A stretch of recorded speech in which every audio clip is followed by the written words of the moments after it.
Napakadami talagang masasarap na recipe gamit nitong puso ng saging. But itong recipe natin, mas papasarapin pa natin. Tara, magsimula na tayong magluto. So dito sinok natin ang ating hiniwang puso ng saging sa vinegar at saka sa salt para hindi siya madaling mag-oxidize. At hiniwan natin ito ng pino. I-slice na natin ang iba pa nating mga sangkap na gagamitin. Meron tayo ditong carrot, spring onion, garlic, at saka ang ating red onion. I-slice lang natin ito na katamtamang laki lamang. Ito na po ang gagamitin natin na puso ng saging. At nag-add tayo dito ng ating carrots, spring onion, at saka red onion. Meron din tayong garlic. I-set aside muna natin ito. At gagamit din tayo dito ng regular size shrimps. Babalatan lang natin. Approximately 1 cup dishilled shrimps ang ating gagamitin. Naglagay tayo ng soy sauce, patis, at saka cornstarch at flour. I-mix lang natin para ma-fully combine ang lahat ng mga ingredients. At siya nga pala mga mommies, nalimutan natin i-mention na naglagay pala tayo dito ng ice cubes. Approximately 24 pieces of ice cubes ang ating ginagamit. Ang purpose nito is para ma-achieve natin ang tamang crunchiness ng ating niluluto. At i-mix lang natin to fully combine. Sa kawali, naglagay tayo ng oil at papainitin lang natin ito.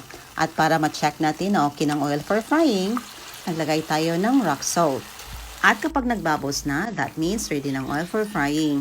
At dito pa isa-isa natin isinalang ating napakasarap na puso ng saging ukoy. Lutuin hanggang sa maging golden brown. After a few minutes, ito na naging golden brown na and ready to serve ng ating napakasarap na puso ng saging ukoy. I-set aside at para ma-drain naman ang excess oil nito. And while waiting, hindi kumpleto ang ating nilulutong ukoy kung wala tayong napakasarap na sauce. Gumamit tayo dito ng coconut vinegar, brown sugar, pamintang durog, patis, garlic na pinaw natin, at red onion. Tansya-tansya lang mga mamis ha, according sa inyong panlasa. At pwede din kayo gumamit dito ng nakasanayan yung sauce mga mamis. Pwedeng ketchup, o yung paborito din nating mayo ketchup.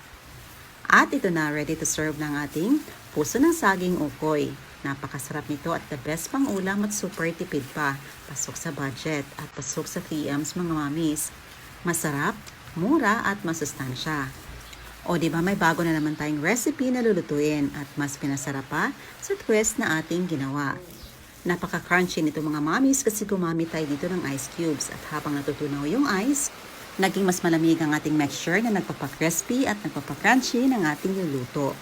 Ayan na po mga mamis. So thank you so much for watching. Hoping nyo subukan ang ating napakasarap na recipe. See you in my next vlog. God bless you all and stay safe everyone. Bye!